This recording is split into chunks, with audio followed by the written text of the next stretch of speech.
The Porsche 997.2 has a separate vacuum pump for the brake booster. It is run off of the camshaft for the bank 4 to 6 side or the right side of the engine and indicated by the red arrow. This attaches to the brake booster line, blue arrow. Begin by cleaning around this area really well before removing the pump.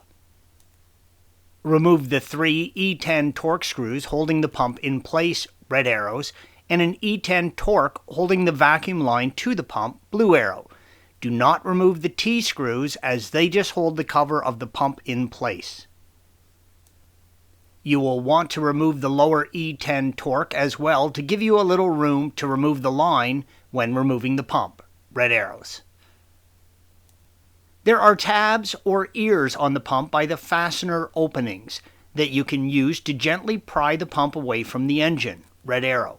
Never pry anywhere else, and certainly not between the sealing surfaces. Oil will escape when doing this, so be prepared to catch and dispose of it correctly. Gently pull the pump out and then away from the vacuum line.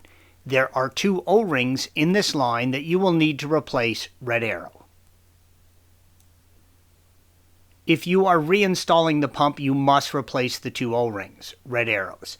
The male notches in the ears, blue arrow, must line up with the recesses in the motor.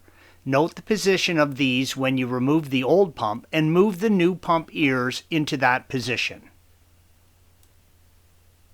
This image shows the recesses in the engine that the ears in the pump must fit into, blue arrows. You can also see the 2 O-rings on the vacuum line that you must replace, red arrow. Installation is the reverse of removal. Make sure to lightly grease the O-rings with Porsche synthetic grease or equivalent. Do not force the pump in. If it will not go in, you need to adjust the ears on the pump.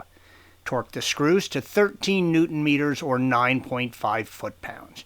Check your oil level and top up as needed. Thanks for watching. Be sure to subscribe to our channel and check out another video in this series.